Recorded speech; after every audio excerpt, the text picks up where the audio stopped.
আসসালামু আলাইকুম। দেশ এবং প্রবাসী যে যেখানে আছেন সকলকে এনায়েত ইন্টারন্যাশনাল লিমিটেড RL316 এর পক্ষ থেকে স্বাগত জানাচ্ছি। আজকে আমরা কথা বলবো সৌদি আরবের অ্যাটেস্টেড নিয়ে যে জটিলতা বা হচ্ছে ম্যানপাওয়ার করতে যে অ্যাটেস্টেশনটা আসলে লাগে সেটা কি?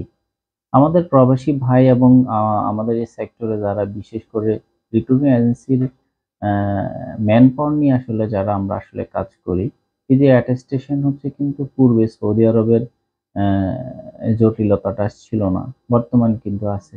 ছিল না বললেও আসলে এটা ভুল হবে। যখন এক গ্রুপে ২৫ টার উপর ভিসা হয়ে থাকে, তখন অবশ্যই কোম্পানি কিন্তু অ্যাটেস্টেশন করে দিতে হয়। আদারওয়াইজ কিন্তু ম্যানপাওয়ার হয় না। আজকে সেই বিষয়ে কথা বলবো। আসলে অ্যাটেস্টেশনটা আসলে মূলত কি? তো অ্যাটেস্টেশনটা হচ্ছে কি আসলে যদি না থাকে আমাদের বিএমইটি কিন্তু বাংলার জনশক্তি ব্যুরো অফিস কিন্তু আসলে ম্যান পাওয়ার দিচ্ছে না। আসলে এটার সুবিধা অসুবিধা দুইটাই আছে। সুবিধাটাই হচ্ছে আমি ধরে নিতে পারি আমরা, বেশি অসুবিধাটা খুব কম।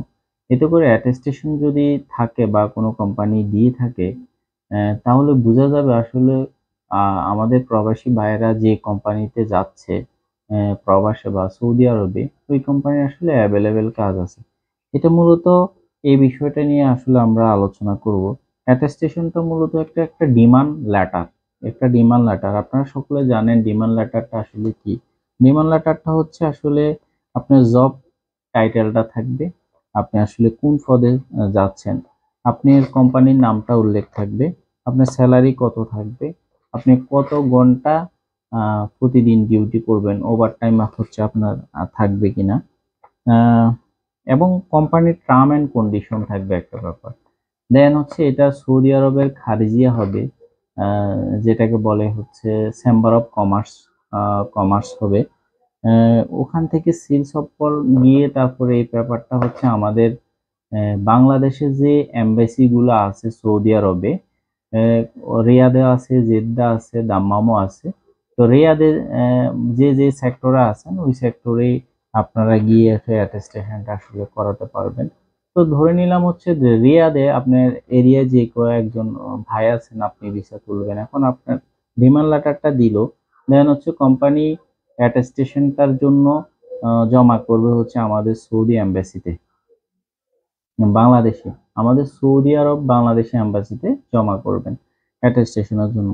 এখন বাংলাদেশ এম্বাসি দেখবেন আসলে কোম্পানি একটু যাচাই বাছাই করবেন আসলে অ্যাকচুয়াল ওই কোম্পানিতে এতজন লোক লাগে কিনা, বা হচ্ছে একজন যে আবেদন করলো এই একজন লোক আসলে তার লাগে কিনা, সে যথাযথভাবে বেতন দিতে পারবে কিনা, তার আসলে চাকরি আছে কিনা, তার কোম্পানির কোনো জটিলতা আছে কিনা, যেটা হচ্ছে অনেক সময় কোম্পানির রেট থাকে। ঠিক আছে? সবকিছু মিলাই হচ্ছে তখন এমবাসি যাচাই বাছাই করে অ্যাটেস্টেশন দিয়ে থাকে। বাংলাদেশ এম্বাসির মাধ্যমে অ্যাটেস্টেশনটা হয়ে থাকে। বাংলাদেশ এম্বাসি আবার কি করে? আমাদের বাংলাদেশে বিএমইটিতে একটি মেইল করেন। পাসপোর্ট যেই যাত্রীটা যাবেন ওই যাত্রীর পাসপোর্ট এবং ডিমান্ড লেটার দিয়ে একটা মেইল করেন। মেইল করলে এখান থেকে একটা ক্লিয়ারেন্স আসে, ডেট আসে। ওই ডেট অনুযায়ী ডেটের পরেই যদি যখন আমরা ম্যান পাওয়ারে জমা করব তখনই কিন্তু কোম্পানি তখনই কিন্তু আমরা ম্যান পাওয়ারটা আসলে আমরা করতে পারবো। তখন আর সমস্যা থাকে না। এই সমস্যাটুকু আগে অ্যাটেস্টেশনটা একটা পেপারে যদি 25 এর উপরে ভিসা হয়ে থাকতো তখন এটা লাগতো। এখন কিন্তু নট এ সিঙ্গেল ভিসা। একটা সিঙ্গেল ভিসাও যদি হচ্ছে আপনি তোলেন অবশ্যই আপনার মনে রাখতে হবে কোম্পানির সাথে ডিটেলস কথা বলবেন আসলে আপনি অ্যাটেস্টেশন দিতে পারবেন কিনা। অনেক সময় অনেক কোম্পানি অ্যাটেস্টেশন দিতে চায় না, সে দিতে পারলেও দিতে চায় না। আরাবিয়ান মানুষ তো তারা একটু অলস জাতি হয়ে থাকে, কিন্তু তারা কিন্তু পয়সাটা নিয়ে নিতে চায় কিন্তু অ্যাটেস্টেশন দিতে চায় না। এতে করে আমাদের প্রবাসী ভাইদের আসলে সমস্যা পড়ে, বা আমাদের যারা রিক্রুটিং লাইসেন্সের আমরা যারা মালিক আছি আমরা যে ইনভেস্ট করতেছি এতে করে আসলে আমরা কিন্তু একটা ক্রিটিক্যাল একটা সমস্যায় পড়ি। তো আপনারা একটু চিন্তা ভাবনা করে ভিসাগুলো তুলবেন। এখন কিন্তু ওই যে 3 মাসের যে ফ্রি ভিসা এগুলো এখনো কেউ ভুলেও তুলবেন না, কারণ এগুলোর অ্যাটেস্টেশনটা সাধারণত হয়ে থাকে না। আর এখন কিন্তু যদি অ্যাটেস্টেশনটা না দিতে পারেন তাহলে কিন্তু আপনার বইটা কন্ট্রাক্টে তুলতে হবে। তা আমরা চাচ্ছি না আসলে আমাদের দেশ থেকে কন্ট্রাক্টের লোকগুলা বেলা শেষে কিন্তু কন্ট্রাক্টের লোকগুলা গেলেই কিন্তু ওখানে গিয়ে আসলে কাজ পাচ্ছেন না। তো অ্যাটেস্টেশন যেহেতু প্রক্রিয়া চালু হয়েছে, তা আমার মতে এটা আমাদের জন্য পজিটিভ।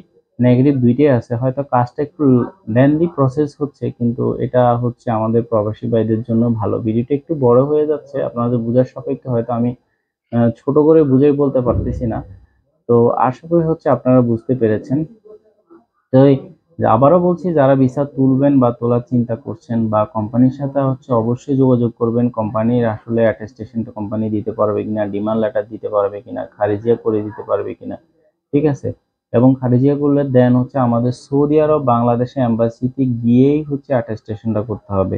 দেন ওখান থেকে সৌদি এম্বাসি বাংলাদেশে আমাদের ভিএমইটিতে একটা মেসেজ করবেন। মেসেজ করলে আমরা ওখানে গিয়ে মেসেজ চেক করব। চেক করে যদি দেখি ওই যাত্রীর এই মেসেজটা আসছে, দেন হচ্ছে আমরা ম্যান ফর জন্য ফাইলটা জমা করতে পারবো। ফাইল জমা করলে 2-1 দিনের মধ্যে আমাদের ফাইল পুট আপ হয়ে যাবে, বা হচ্ছে আমরা ক্লিয়ারেন্সটা আমরা পেয়ে যাবো। দেন যাত্রীটাকে আমরা ফ্লাইট দিতে পারবো। এটা নিয়ে খুব সমস্যা হচ্ছে বাংলাদেশে, সবাই সমস্যা করছে।